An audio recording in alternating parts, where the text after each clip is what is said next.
You know what, Andrew? I've realised that a lot of our reviews on animated films have done really well lately, but I just can't think of what to review next. Well, lucky for you, I have the perfect film for us. How about a little-known classic about a robot that'll tug at your heartstrings? Oh god, it's not WALL-E, is it? What? No.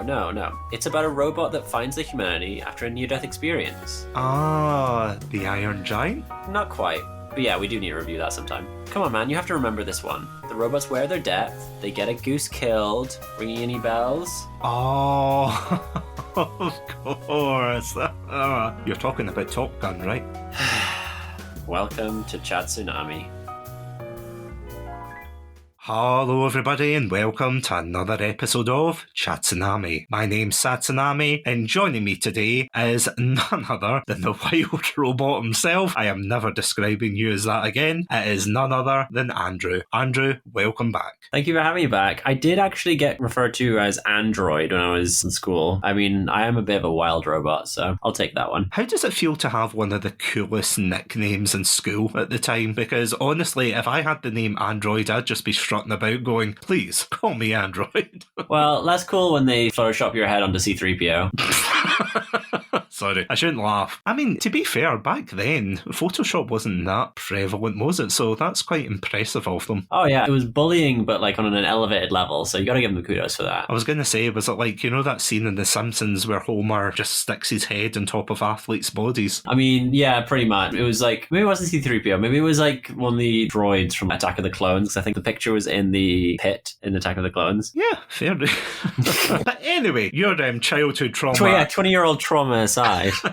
Yeah, your trauma aside, how are you doing tonight? I'm doing okay, yeah. I was just telling you prior to the start of recording, a pretty nice day today, and I think this might be the first recording me back since the birth of my son, so been taking him out on some adventures just locally, and it's been really nice. And a huge congratulations to you. I know I said this at the time, but I just want it on record to say just in case people are like, wow, Satsu, you've waited all this time. Wow. Yeah, I mean, I've been waiting for that congratulations for 3 months now. It's nice to get it eventually. This is my on record moment. Frost versus Satsu here. Oh dear. Anyway, outdated references aside, yeah, it is fantastic to have you back because, yeah, I think the last episode that I published with you and I was the Sonic 3 review. And then, of course, we've had a lot of episodes in between then. We had our Bioshock month with the Podpack Collective, and last month there, we just had our Resident Evil month, or Biohazard, depending on where you're from. Now we're back just in the loosey-goosey phase, I suppose, of Chatsunami, where we can just talk about any film, game, that kind of thing without worrying about a theme. And I can't believe you didn't laugh at my loosey-goosey comment, but that's okay. Very clever. I do think that we recorded the Chatsu Cafe after the Sonic one. I think the Sonic one released afterwards, perhaps, but the most recent recording was the Chatsu Cafe, to my understanding. Yeah, no, you're right, because we recorded the Sonic one ages ago. And I don't January. know, yeah, I don't know why it got pushed back. Because you had a bunch of themed months, so there wasn't space for it. Yeah, because we had Mario month. And then we had Avatar month with you right after. In fact, no, sorry, flip that about. Avatar month was like last year, wasn't it? No, it was this year. My God. I know. It's absolutely crazy. Since then, I've met Jack DeSena, voice of Saga. You have actually, and for the Pandalorians in the audience, I have seen the photo evidence. He met my son. He was very obsessed with my son. Oh, that's cute. But my jealousy aside for that. That boy kidding. Today we are indeed going to be talking about another animated classic that somehow doesn't fall between Richie Rich and Sonic the Hedgehog. If you've listened to our Chatsu Cafe episode, then trust me, you'll get what we're on about there. But yeah, today we're going to be reviewing, I have to say, a film that I didn't realise came out so recently. That, of course, being Dreamworks' The Wild Robot. Now, before we go into this, and I've got a bit of a confession to make about this film, but how did you hear about this film? Because pulling the curtain back aside a wee bit here, you were the one that recommended that we review this film, and I am really glad that you did, because it is just such such a beautiful film. But how did you hear about this initially? I was completely unaware of this film really until Oscar season, when it was kind of a bit of a buzz around it. Because I know that it didn't end up winning Best Animated Feature, but it was pretty much favorite to, I think. Flow did end up being at the Oscars, but this had such a huge hype and reputation around it a while after the film itself came out. So I had been meaning to sort of get to this, but I kind of put it off because I wasn't that interested in it. I didn't realize it was a Dreamworks film, and I might have been a bit quicker to watch it if I'd known that, because I know that they've had a very strong reputation, I mean, historically, but also recently with films. So I probably would have watched it a bit sooner if I'd known. But yeah, no, it wasn't until around then that I had heard about it, and my siblings actually saw it and recommended that we watch it. And my brother actually said that he had the book and would read the book to his daughters. So they were all huge fans of it, and they were sort of telling me to watch it, and because they knew how much I loved animated films. And I was like, yeah, I'll get to it. And then it was just the other day, I just said, hey, do you guys fancy watching The Wild Robot? And so my wife and my sister-in-law and I found it on Amazon Prime and watched it, and we were absolutely blown away by it. So we'll get a little bit more into that in the episode today. But yeah, how about yourself? Did you know much about this film prior to us talking about it? Not as much as I'd like to admit, to be honest, because I remember seeing the trailer for it ages ago. I can't even remember when, it was that long ago. And it's the scene of the robot basically just trying to make the goose that, spoilers, the goose that she is raising on her own as a single robot in the wilderness. She is trying to teach it to fly and everything. It's the kind of, emotional hook in these trailers where it's like, I don't know if I belong. Oh, I'll show you belong. As she basically yeets him through the air and everything. And I thought it looked alright, but to be honest, I was actually getting it mixed up with another film initially, because when you said The Wild Robot, I thought of a film called, I think it's Migration by Illumination, and that came out, I think, at the start, either late 2023 or at the very beginning of 2024. Didn't have Aquafina as one of the main ducks. Quite possibly. She's in everything these days. Aquafina. Yeah, she is in absolutely everything, and I don't mean that as a compliment. Yeah, I thought you meant that. Yeah, did you just Google it? Yeah. Oh, God. Yeah, I just remember seeing I don't know why or what it was I was seeing in the cinema at the time, but I remember, when you go into cinemas and they've got the cardboard cutouts and everything out, I thought, oh, great, another, again, not low budget because it's Illumination, but you think, oh, right, it's geese and ducks and... Talking animal movie. Yeah, oh, it's open season in the air, yay. So I kind of got that mixed up with this one, and again, I remember seeing the robot and everything, and I kind of thought, yeah, it looks all right, but it wasn't something that really gripped me. And I have to say, I never realised that this was a book, because as you said with your brother, this book apparently came out in 2016, and it was released by the author Peter Brown. Yeah, as I said, I had never heard of the book, because obviously I'm not the target demographic, nor do I have children or had children back then, so it wasn't until, as I said, that you said to me, oh, let's review it and everything, that I watched it. And it's a little bit like, and this is going back a few months as well, back to our animation month when I reviewed Puss in Boots: The Last Wish. It's one of those films that I saw advertised and I thought, oh, right, okay, I'm sure it's going to be standard fare. And then you sit down, you watch it, and then you go, oh my God, this is absolutely incredible. Because one of the things that really stood out to me was how just, in a way, emotional it was in a kid-friendly way, but then also how it would hit adults in the feels. I'm assuming this hit you in the feels as a new parent, Andrew, because my God, I was tearing up at some bits. I can't imagine how you must have been feeling. Yeah, we got pretty emotional. First thing got most emotional, and it's not surprising because she often does, is my sister-in-law. She was really tearing up during this movie. But yeah, I had some tears forming, certainly, especially towards the end of the film. Before we dive into our main thoughts on the film, the basic plot of it is a robot gets, well, a shipment container, rather, of robots gets washed up on this random deserted island, and one of the robots manages to survive, reboot itself. It's trying to find purpose, and again, keeping it relatively spoiler-free before we rip off the spoiler band-aid, but yeah, it finds its purpose in raising and looking after this poor gosling, not Ryan, of course, who is the runt of its litter, and, it tries to find purpose purpose. It becomes more human along the way. It makes a lot of very annoying animals. We will get onto that. And yeah, overall, it is just a beautiful film. See, by that description, see if you were just to read that, a robot gets lost in the wilderness and decides that,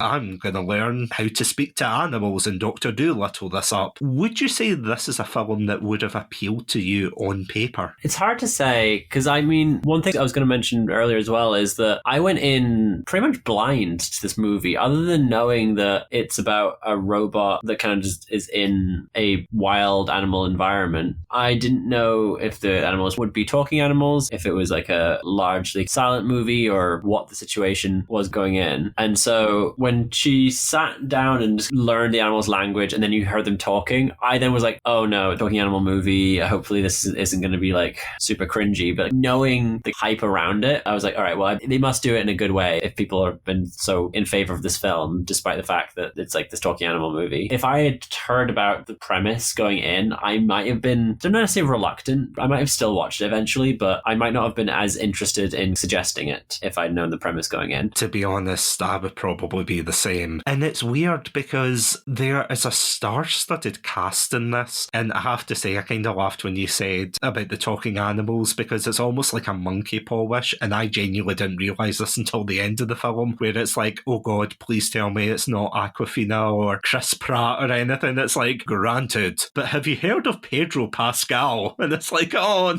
no. It was funny it was Pedro Pascal. I couldn't have told you that was the case. He reminded me, again, he was a fox, so there's a certain similarity here, but like I heard a very similar kind of voice to the Zootopia fox guy, whose name I'm blanking on right now. Honestly, the cast is absolutely fantastic. You've got Lupita Nyong'o as Roz. You have, for some reason, Bill Nye just turning up as Bill Nye, but as a goose. He honestly just turns up in these films. And again, he doesn't half-ass any of his performances by any means, but again, it's just Bill Nye as a goose, isn't it? He very much does go full Bill Nye as Longneck, I think is his name. Yeah. He's like one of the nicest geese you'll ever meet as well, which doesn't go very far, because if you ever met a goose, they're just dreadful animals. Oh yeah, they're nasty.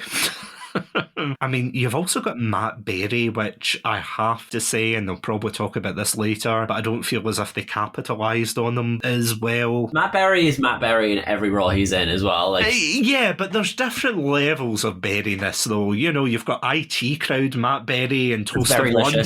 Yeah, you've got those, and then you've got the kind of What We Do in the Shadows, Matt Berry. Yeah, I feel as if they kind of downplayed, as we said, the berryness of it, and I'm like, oh, honestly, there was an opportunity to just crank it up to 11, but I suppose, that would have overshadowed the entire film. Him running in going, Father. Has Matt Berry ever played, I was going to say, What We Do in the Shadows is probably an example of that. I was going to say, has he ever played like a main character? He always seems to be like a side character, but in What We Do in the Shadows, he's kind of the main character. In the IT Crowd, he's part of the ensemble, so maybe, I know what you mean though, it's like not a main, but there's a Toast of London as well, I think. Oh, that's true. Yeah. That didn't go very well. But of course, you've got Mark Hamill, who voices the bear. Honestly, Mark Hamill is fantastic as a voice actor. I never realised it's him until the very end, and I was like, oh, wow. We had a similar thing, and while the film was ongoing, I did bring up the cast, and I saw his name there, but I didn't put two and two together, because I couldn't have told you that was his voice from hearing it. You can pick up certain voice actors' voices, I'm like, okay, yeah, no, that makes sense. But that one was completely, I had no idea. And of course, I'm just looking at the list here. You've got a wide range of amazing voice actors. You've got Vic Rames, you've got Catherine O'Hara, you've got D. Bradley Baker as the raccoons. Oh god, he honestly gets it. Yes, standard. D. Bradley Baker is phenomenal at doing animal voices. Yeah, I genuinely think they just, they're having a meeting at this cafe or something, and he's lingering in the background, and they're like, listen, if we give you a role in this film, will you go away? Is it an animal? Yes, I'm in. And that's, oh god, he is fantastic, but yeah, it's always the case. He very frequently plays the same, a group of characters, because he's all the clones in Star Wars Clone Wars, and he's all the raccoons in this, and he plays all the animals in Avatar and all that kind of stuff. And on that note, will we dive in and I was going to make a Clone Wars joke, but I better not. Will we dive in and see why the wild robot A, hit us in the feel so much, and B, is, just a relatively underrated film. Yeah, let's jump into this. And of course, we'll be right back as we find our way into the woods after these messages. Welcome to Chatsunami, a Scottish variety podcast that discusses topics from gaming and films to anime and general interests. Join me, your host, Satsunami, as well as the rest of our Chatsunami team for our takes on these very important pop culture topics. Sir, it's clearly a trap. I accept your fate! That happens 3 times in the film. Like, every time that general goes, don't do this one thing, he goes, do you know what I'm gonna do? That's exact. He does as well. She had the pointy teeth. What was that about? She looked like Bilbo when he wants the ring back. She did, didn't she? I just want the lightsaber one more time. Parasite says, no, you will get back into your office and work. No, says the man in Zoom. Yeah. Trousers are for the working man. You're bursting into your hotel room. Honey, we need to go. Leave the kids. You can milk an audition. Oh! That's the worst thing you've ever said in any of the episodes. If that sounds like your cup of tea, then you can check us out at our website, chatsunami.com, as well as all good podcast apps. As always, stay safe, stay awesome, and most importantly, stay hydrated. Stay classy and have a banana. This has been Satsunami. I'm sorry.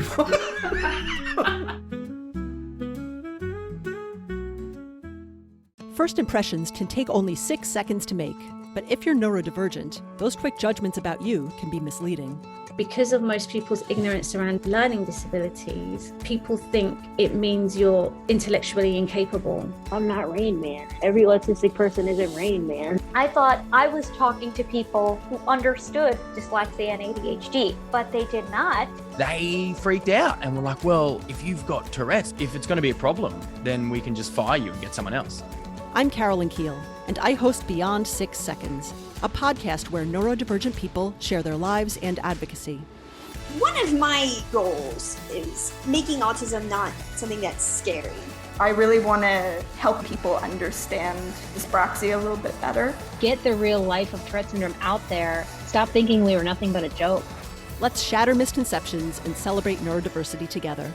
Listen at beyond6seconds.net or wherever you get your podcasts. You know, I'm not going to lie, I thought that was going to be more Tarzan-esque, but that was a hell of a journey, and we are back. Apologies. So, let's dive into the wild robot, which, honestly, will we start with the characters? Because I feel as if that is one of the most important parts of this film. Yeah, there's some absolutely beautiful characterizations in this film. Is there anyone in particular you want to shine on first off? Well, to be honest, I feel as if the one that ironically enough stands out is the wild robot herself, Rose, which it's quite difficult, and I think this is something that a lot of people don't really understand how complex it can be, is to make a robot seem human, if that makes sense. You know, because sometimes in certain films, if they try to humanize a robot, either they just remain as a robot and you get that kind of weird uncanny valley area, or at the very least you get them just acting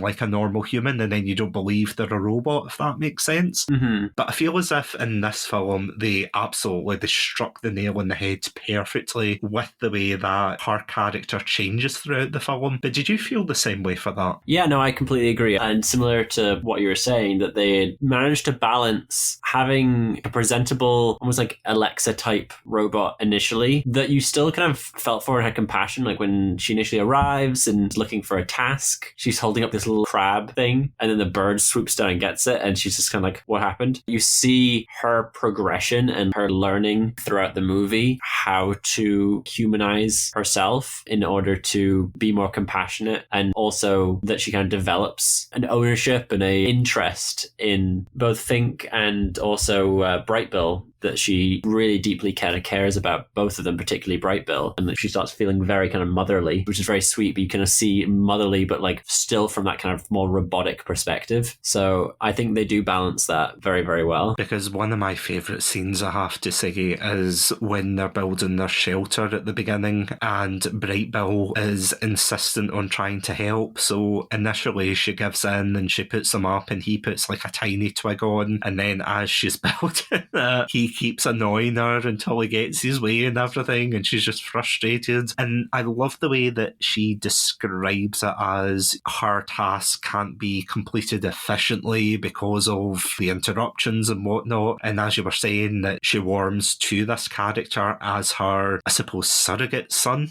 I say, because this is something I said to you when I was watching this film and I was messaging you throughout it. And I said to you, this film reminds me of a cross between Animals of Farthingwood meets RoboCop. Yeah. And it really threw me through a loop. That scene where Roz just keeps shooting the robots in the dick seems so unnecessary. Yeah, I know. I don't know why she said your move creep quite a lot, but you know, we'll never know that. But yeah, it's like half of the film is very child friendly, you know, and it has quite a core message about looking after the environment, caring about others, that kind of thing. But then on the other side, there are some absolutely brutal scenes. At the very beginning, the reason that Rose comes into contact with Bright Bill is because she's getting chased by the bear, and the bear nearly kills Rose, let's face it. She rolls down the hill and she crushes his entire family. Not just breaking other eggs, you see the dead bird and you're like, oh, go. Oh my god, she literally crushes it. You see this in real time. I had to rewind that scene maybe a couple of times just to be like, no. Maybe I'm just misseeing this. Maybe it's, oh, she knocked them over or something. No, she full on crushes them. And there's also other points. I can't even remember. Oh yeah, later on in the film when, and again, spoilers going forward, but Bill has his big migration scene and there's a scene where these robots are shooting at them, and my god, it is brutal. We will touch on that particular scene later on, but it's just as brutal. It's not quite Animals of Farthingwood territory, but let's face it, see, at times it's not far off, is it? You're not super wrong on that. I think some context is required for oh yeah, go ahead. Yeah. Most of the listeners, as they likely don't know what Animals of Farthingwood is, it was a BBC adaptation of what I assume was a storybook. One hell of a storybook. Yeah, I was going to say, do you know if the Animals of Farthingwood was a storybook or not? Apparently it was. It was originally a book, yeah. Totally did not Google this. Animals of Farthingwood was originally a book in 1979 written by the child traumatizer himself, Colin Dan. So if you want your children to have nightmares, make them watch Animals of Farthingwood and then do a double bill with Watership Down. If you really want to traumatise them, another film about animal cruelty in the forest, apparently. Also a book. Yeah. So if you want your children to read more, but they're getting a bit too up to introduce them to these books, they will be traumatised just as we were. The triple bill of Wild Robot, Watership Down, and Animals of Farthingwood. You know, when the Wild Robot has a scene where he viscerally crushes a family of geese sleeping, I feel like there's something wrong with British television, but that's a whole other argument in itself. I think I might have stepped out to grab some food or something when the initial kind of like, because he hits a tree. Yeah. And then does it fall down onto them, or were they in the tree? No, she rolls down the hill. She was in the forest, but then she gets knocked down, and unlike Robbie Williams, she doesn't get up again, and she rolls down and, yeah, just crashes right into them. Fortunately, unlike the Animals of Farthingwood, which I can't remember if you explained it there, but yeah, it's just basically animals trying to get from point A to B, but unfortunately they decided to depict all the brutal deaths in it, very viscerally for kids. It was really horrific, but yeah, as you said, in this she picks up the feather as if, oh my god, and you're like, oh. And there's even a scene later on where it's like, although they make a joke about it and the possum comes back up and says, oh, it's okay, I'm fine, there's a scene where this possum's like, oh, I have 8 children, and then you hear a scream off screen. Oh yeah, it's like 7. Yeah, I spat out my tear. I was like, Jesus. And of course they have to backtrack and go, oh, I'm okay, Mum. There is a cut out there. I bet you they had to add that in because of the studio. That wouldn't surprise me. Oh, yeah. There is some brutal stuff in this, isn't there? Again, I'm slightly exaggerating when I say it's like Animals of Farthingwood meets RoboCop, but yeah, no, they don't shy away from a lot of the brutality of it, do they? No, I mean, they do and they don't. When Longneck is killed, they don't show him being shot. They cut away, it's just implied. They are still kind of censoring a lot of the death and the violence and whatnot, but they're not shy at suggesting it, which I think is braver than many children's films that have been coming out recently. Because one thing that I do like about this is there's a lot of show don't tell type storytelling in this film. One of which, of course, being when, again, they have the big migration scene and they're going over is it the Golden Gate Bridge? Yes, it is the Golden Gate Bridge, and it's like submerged underwater, which I don't know if that's suggesting it's collapsed or that the water levels have risen to such an extent that they're higher than the Golden Gate Bridge. Yeah, I think it's the latter, because you see other buildings under the water and everything, and you're like, oh, this is not a good future. Yeah, I mean, I get it. I don't think water levels will rise that high, but I get it. I mean, give it a few years. Yeah. We've already got robots, give it a few years. Honestly, it's quite good that they have things like that in the film. And again, there are some very juvenile jokes, and I'm not trying to be that person of how dare they have juvenile jokes in a children's film, but, for every heartbreaking moment and, oh my God, look at the destruction that they've wrought in the environment, you've got a fart joke from a skunk or something, and you're like, oh, okay. Or Matt Berry being Matt Berry, which again, I know I said it, but he should have been more Matt Berry in this film. But yeah, that's probably the only nitpick I think I would have at this film, that when the jokes that don't land, they really don't land. The skunk in particular, but also the fact that at the very beginning, the animals, rightfully so, because it's their home, but they're very hostile towards Roz. And I think I was texting you at the time being like, man, these animals are horrible, aren't they? Yeah, like when she gets up and she starts speaking, and the little squirrel is like, are you here to hurt us? And then he's like, she says no, and then he's beat her mercilessly. Yeah. Honestly, see, character-wise, I really don't think there's necessarily a bad character in this film. I mean, there's weak characters, but I wouldn't say there's anyone that's that bad. I mean, at a push, maybe I would say out the main cast, that Bright Bill is maybe the weakest, and I don't mean that as a runt joke, I just mean as a character. This is nitpicking, this isn't me saying definitively, oh, he's an awful character, but... No, I mean, he's generic, I guess. Yeah. I mean, I suppose he kind of has to be, because he's finding his way in the world and he's trying to adapt from being raised by a literal robot. You see that at the beginning when he tries to socialise with other geese and, he does the beep boop, I am trying to be your friend, and they just completely ostracise him. That's actually what I was about to bring up. If I have a criticism about how they deal with Bright Bill is that they completely cut that out of him. He doesn't do the beep boops and robot imitation at all after that interaction. You could maybe chalk that up to like, oh, he realized it's weird and wanted to be normal and the other geese, and so didn't do that. But I feel like it was too sudden a switch to be realistic if this is how he has acted his entire life. So yeah, if I have a criticism about the characterization of Bright Bill, then that would probably be it. Because I saw an interpretation online of that scene, and someone said that the reason that he goes from a beep boop goose,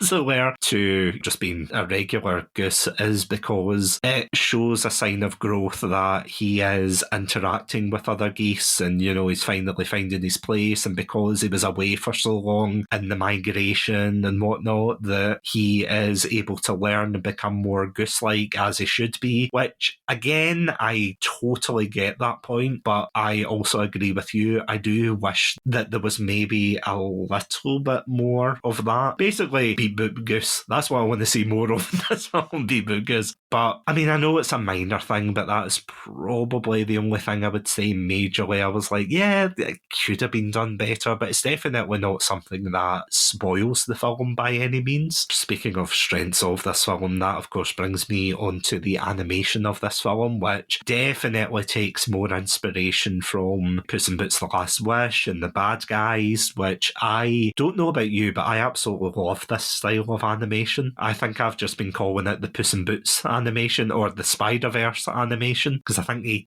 technically did something similar first. It's an interesting art style. I do think there's certainly distinctions, especially Spider-Verse, but from like Puss in Boots and the bad guys and that kind of stuff. I think it is a little bit different from what they did, but it certainly is a very different form of animation from what we've seen generally, and also especially from DreamWorks. Like DreamWorks seem to not be doing that 3D CGI kind of style that they had become known for and that Disney kind of started adopting as well. So they seem to have now gone down a different route to be a bit more distinctive. To be honest, I think it is good that they have shifted their style, because a lot of the films were starting to look quite samey. You know, for every How to Train Your Dragon, Kung Fu Panda and Shrek, you know, you had things like Home and B-movie. You know, you've got the fine line between passable and DreamWorks quality. We used to talk about how much we missed the 2D style of DreamWorks, the Prince of Egypts, the Road to El Dorados, Spirit. Those are the ones I was trying to think of. Sinbad. No, it was another one. What was it? What else was early DreamWorks? Ants. No, that's not the example I wanted to mean. You mean you don't like that early crusty 3D animation? It wasn't Joseph, was No, it? it wasn't Joseph. Do you remember we tried to watch that and we couldn't get it to work or something? It was really weird. Yeah, it kept buffering, I think. Yeah. I think I'm talking nonsense. I think it was just those films. Sinbad is one of those films, though. Those kind of films we absolutely adored, and you don't really get anything like that anymore. Mm-hmm. And so seeing something a little bit different is really lovely to experience and hope for more like that. Like we talked a little bit about, talking a couple of years ago now, I think, for Klaus, that was like an experimental movie with 2D animation that they made a bit more 3D. It was like a very kind of unique kind of art style there. And I feel like that's the kind of thing we're seeing more of now, that people are trying to show different options in the medium other than what everyone else is bringing out. So I'm glad to see films like The Wild Robot getting the kind of acclaim that it did, and albeit not getting an Oscar, but the film that did win the Oscar was also a kind of more unique style of animation. So you can't necessarily complain there. Whereas it was up against Inside Out 2, Wallace and Gromit, and Memoir of a Snail is the other one, which I've never heard of. Oh, yeah. I've heard of it, but I've never seen it. It looks French. Is it French? Probably. It's stop motion. Yeah. No, I have heard of that one. But again, it's one of those ones that you see it, you think, oh, that looks interesting, and then you put it on the backlog, never to watch it. Australian. Wow, you were way off there. Yeah, apparently. But like Flow was Latvian. Well, true. Latvian, French, and Belgian. So I'm glad to see some variations. You have 2 stop motion movies and 2 more unique animation art styles. And then you have Inside Out 2 from Pixar, which, whilst being a lovely film, is that same kind of Pixar style that we've been seeing for ages and has not been super interesting. Yeah, because between Pixar and Illumination, those are the kind of studios that seem to be taking the more traditional 3D type animation, which, don't get me wrong, they can look absolutely gorgeous and just absolutely incredible, but the way they're churning out films like this, you kind of think, yeah, they kind of blend into one at some point. But here's a question for you. Speaking of design choices, what did you think of the robot Rose herself? What did you think about her design? Because I know there was quite a lot of discussion behind the scenes that they were worried that people were going to associate it with things like C-3PO, ironically enough, or Eve and Wall-E, that kind of thing. So, yeah, what did you think? Yeah, no, it's interesting. I think that they got over what the robot was pretty well. It was a very multi-use robot because it seemed to have everything at its disposal at any kind of given moment. She looks largely quite kind of generic, but interesting enough. I liked that she had like stretchy arms and could like fire off her hands and change like how she moved. It was interesting enough in that way. When she imitated the skunk, it was a bit of a weird one, but generally the kind of look of her was interesting. And then we saw like loads of her when they were at the farm. I thought that was interesting. You got to see them doing the tasks that they were potentially like programmed for. And then they turn completely evil. Honestly, this is why I said it was like the Animals of Farthingwood meets RoboCop, because in the scene where Right Bill, he goes in his big migration with long neck and everything, Bill Nye the goose of course, and they have to shelter during this storm, which I'm assuming is no doubt a wink wink, nudge nudge at the state of the planet, but they end up going into this kind of biosphere. You're talking about it's a snowstorm, global warming clearly fake. Oh yeah, clearly that's why we have to grow our veggies in this big biodome bubble with the robots that I have to say are very, very unstable. I was also going to say this super advanced society hadn't accounted for the fact that animals might get into it, and that their solution was to fire laser beams randomly at these small targets that clearly were just going to hit things inside the dome and further damage it. I mean, on the one hand, you could look at that as a criticism of the society in that particular universe, that they're not really thinking. That's why they've got global warming and having to depend on robots for growing stuff. But if I take that analytical hat off for a moment, why the hell did they go Skynet on those keys? It wasn't even, like a couple of robots trying to tactically shoot. One of them's driving a combine harvester and he straight up flips it like a warthog in Halo. And I was like, what? What's going on here? They went from 0 to 100 in 2 seconds. I also have to wonder, in this futuristic society, why these robots are doing a lot of these tasks. You'd think that there would just be a harvesting robot that would just do this stuff. Why are they driving vehicles? Wouldn't the vehicles just be self-driving? Yeah, because they've got the war robots, I want to say. The big beefy ones that are literally built for war. And you're like, that says something about society. But I just can't put my finger on it. If they can build a robot for war and combat, and they can build one for menial tasks, yeah, I suppose you're right, although it does paint that funny image of a robot driving a combine harvester. How did you crash this Unit 1212? I've got a brand new combine harvester. No, just very sadly, I had a combine harvester. Why did we program this robot to have a West Country accent? And why did we program the combine harvester to have feelings? I can't feel my legs. You don't have any legs. You ain't got any legs. You're a combine harvester. Oh. I want to see that origin story next. I want to see the Forrest Gump combine harvester story. Want to be an athlete? Run, Roz, run! That was the fastest I ever saw anyone run the 100 meters. Partly because they had a combine harvester behind them.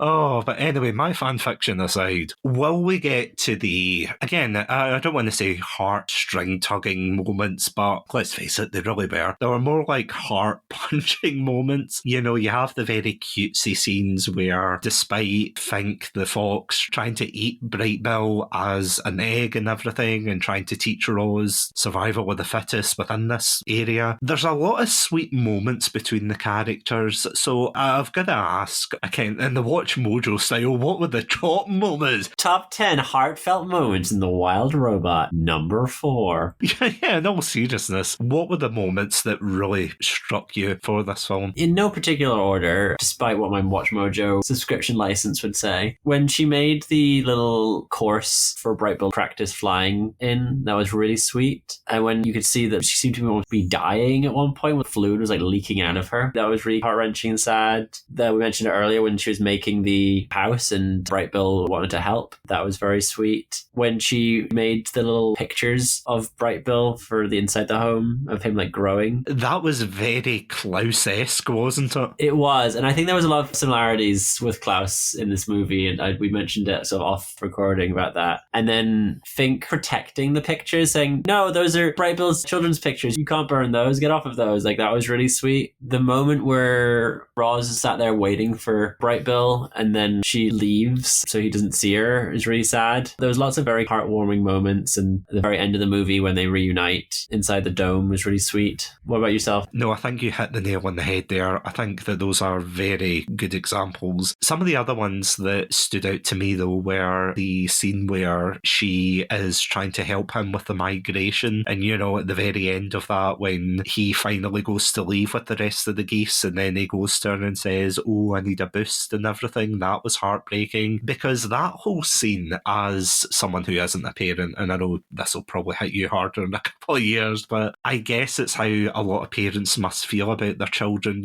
growing up and no longer needing them, or rather to depend on them as much, and they literally and figuratively fly the nest. So again, in this film it's literal, but that empty nest syndrome, that all of a sudden Rose, as this parent, has no idea what to do with herself because her task is literally finished. And it's such an interesting way to look at it, because the way Rose looks at it is very empirical, it's very objective. She thinks, right, okay, teach him how to swim, tick, got it. Teach him how to integrate with the rest of the geese, ding, got it. He has to swim, he has to fly, he's flown the nest, tick, tick, tick. Whereas looking after, a child and everything, it's not really a tick list. It's something that is constantly going to be ongoing. It's something that is going to be with you for the rest of your life with them. And it's the way she slowly realises that she thinks initially, oh, this is my job done, that I can just activate the beacon and then go home, my task is done. And of course she learns that there's more to this particular job than she accounted for. And I know there is that joke at the very beginning where she says, oh, I didn't sign up for this, and the mother possum is saying, yeah, none of us did, and none of us are born for this, but you'll learn as you go along and everything. I thought that was just a really sweet way to depict this kind of found family dynamic, which honestly, if you know me and you've listened to past episodes of Chatsunami, you know I love a good found family trope. I'm trying to think of what else got me. Again, all the things about the baby pictures and whatnot, that was really sweet. The bit at the end, I thought she was going to die when she ripped out her own heart, and then it was like, oh no, she's fine. Yeah, I also thought she was going to die. Yeah, I was bracing myself. Yeah.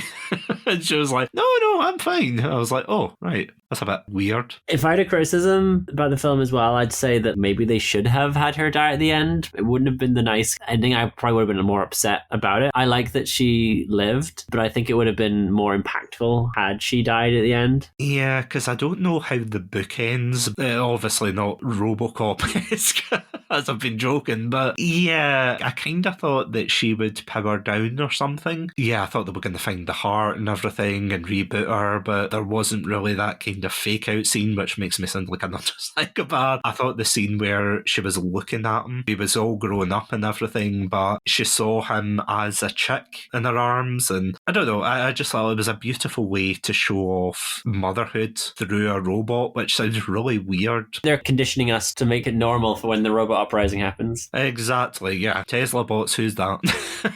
But yeah, what are your thoughts on that? No, I think it is a really beautiful way that they did end it. If they could have gone either way, I do wonder if they're setting up for a potential sequel. Yeah, I think they are. As far as I know, they are. And I was actually wondering why there isn't a sequel yet, but it came out last year, at the end of last year, actually. So I'm assuming there should be a sequel coming out soon. I wonder then if the intention is that she's going to try and change society through what she's learned and change how other robots think and how humans think, because we didn't really see any humans through the movie. I think they kind of cut some into it in like a comm center kind of thing. I don't remember if we actually saw them saying or doing anything. Yeah, no, I don't think there really was, so maybe they'll go for that angle. What I will say is, one thing that nearly made me gasp at the end was, I was expecting, see at the very end, there's this very sweet scene where they basically have to defend the forest and everything, and they manage to drive back the robots that are trying to collect Rose, and it's all teamwork, yahoo, blah blah blah. But then eventually she realises that for the greater good she has to go back to the factory and get her diagnostic check and whatnot to save the animals. So that's exactly what she does, and it's quite a sad scene of her finally going away, and all the animals are working together now, they're part of a better society. Then at the very end, Bright Bill goes into the factory that he got shot at rather,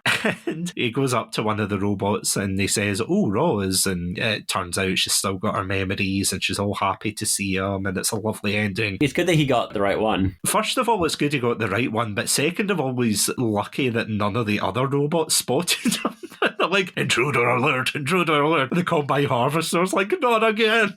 just flipping over on itself. But yeah, it does that Dreamworks thing as well where, and again, not to draw too many comparisons with Klaus, but it does that thing where it has the song at the end and, the credits go over it and it's all the animation in the background. And honestly, as a kind of final closing point, this is just such a beautiful film. And I feel as if there definitely should be more types of films like this. And I know that sounds like such a bare basic thing to say, but as I said, the animation's fantastic, the writing and the characters are fantastic, the message of it's fantastic. We've had our nitpicks with it, but overall, I feel as if this film does deserve way, way more love. Very much the same, in fact, as what you said. I think that this is a film that will be looked back on very fondly. It will eventually kind of get the attention that it rightly deserves. I think that this should be really up there with sort of high grossing and lots of people having watched it and showing their kids and that kind of thing. I think there's some really powerful, important messages in there. And I certainly will be watching this again, not necessarily super soon, but it'll be on the regular rotation, I think. And certainly when my son is of an age to be able to watch this and understand it, then we'll watch it with him. And on that note, Andrew, thank you so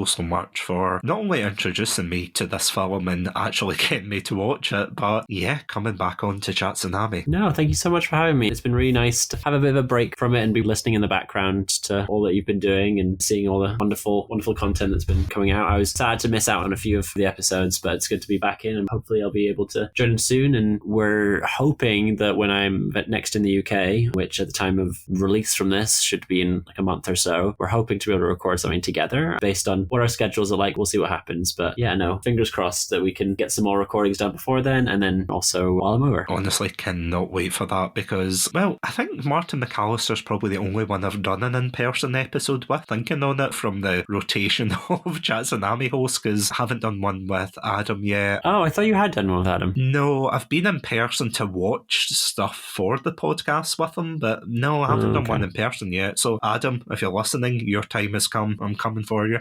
And on that very ominous, threatening note, we'll get all three of us together and we'll finally do a first and last again. Oh, absolutely. It's been so long that we planned to do a first and last for Doom, but the last game that we had to play was Doom Eternal, and since that time we've proposed the episode, another Doom game has come out. Oh my god. Yeah, exactly. Yeah, because I played the first and the last at the time, the most recent Doom, in preparation for that, and then it didn't end up happening. Yeah, it's such a shame, but as I said, I'll track him down. I know where he lives. For legal reasons, that is a joke. Adam, if you're listening, that is a joke. But yeah, on that note, thank you all so much for listening to this episode. If you want to check out more episodes from ourselves, then you can check us out at our website, chatsunami.com, as well as all good podcast apps. I also want to give a huge shout out to our Pandalorian patrons, Robotic Battle Toaster, Ghostie, and Cryptic 1991. Thank you so much for supporting the show. But if you would like early access to episodes, exclusive content, commentary tracks, as well as our